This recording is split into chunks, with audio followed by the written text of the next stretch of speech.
مەراسیمی چلەی ئادەم یەحیایە یەکەم شەهیدی خۆپیشاندانەکانی سەرەتای مانگی ڕابردووی قەزای چەمچەماڵ. مەراسیمەکە خۆڕسکانە و لەلایەن کەسوکار و هاوڕێکانی ئادەمەوە ڕێک خراوە. برایەکی شەهید ئادەم دەڵێت دوای 40 ڕۆژ لە شەهیدکردنی براکەی سوورن لەسەر دادگایکردنی ئەو کەسانەی کە دەستیان بە خوێنی براکەی سوورە. ئێمە لەسەر کەیسی براکەم هەر سوورین لەسەر سکاڵاکردن و ڕێکاری یاساییەکان بەی شێوێ واز لە حەقی براکەمان نانین و ئەبێ بکوژانی براکەم ڕادەستی دادگا بگرێن و بە سزای یاسایی خۆیان بکەن. پێویستە یاسا بە هەموو شێوێ سەربەخۆ بێ سەربەر بێت لەبەر ئەوەی ئیجراعاتی تەواو لەگەڵ ئەو کەسانەیە بکە بۆ ئەوەی جەرگی هیچ کەسێتر نەسوێنن، هیچ گەنجێتر نەکوژن. بەڕاستیم ڕێگەرمیان دێتەوە یادم تووشی ئەم پڕۆژ گەنجێکی بێتاوان بوو داوای حەق مافی خەڵکی کرد، بەڵام ئەم دەسەڵاتە زۆر بێ باکە ئەو تەقانی کایکا لە خەڵک زۆر بێ بنەتەنایکە ڕۆژێک دێ ئیشەڵا ئێمەش بەسەر هەزاڵە بین هەروە بێدەنگ نابین دڵنیا بێ ئێمەکە خۆ بێدەنگ کردووە ئەوە نێ بڵێ بۆ میکانیزات و پارە و دەسەڵات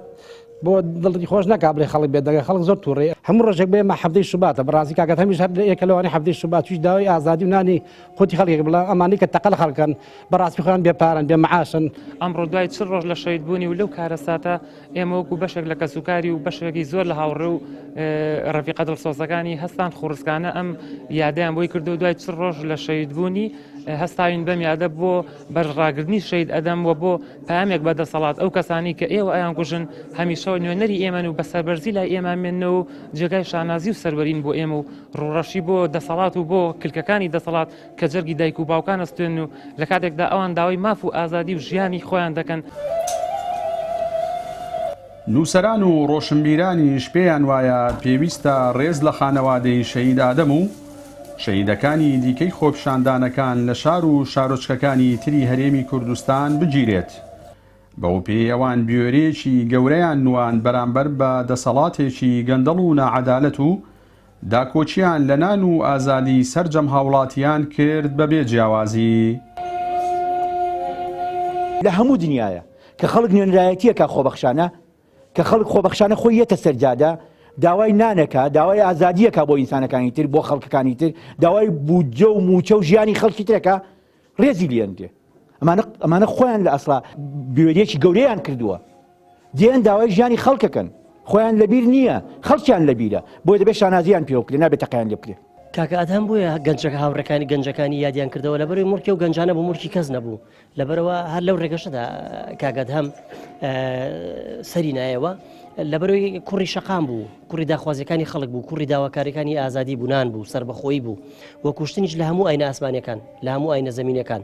و لە هەموو بیر و فەلسەفەکان و لە هەموو دید و ئایدۆلۆژیەکانە کوشتنی هەلی سوورە. لە حوتی مانگی ڕابردوو لە بەشێک لە ناوچە جیاوازەکانی هەردوو پارێزگای سلێمانی و هەڵەبجە و ئیدارەکانی گەرمیان و ڕاپەڕین بە هۆی نەبوونی خزمەتگوزارێ سەرەتایەکان لەلایەک و خراپی دۆخی دارایی هاوڵاتیان لەلایەکی دیکەوە خۆپیشاندانی چین و توێژە جیاوازەکان بەڕێوە چوو. بە هۆی تەقەی هێزامنیەکانیشەوە چەندین هاوڵاتی لە خۆپیشاندانەکاندا شەهید و بریندار بوون. دوای 40 ڕۆژیش لەو بەروارە تا ئێستا تەقەکەران دادگایی نەکراون. جەلال جەباری کەناڵی ئاسمانی پەیام چەمچەماڵ.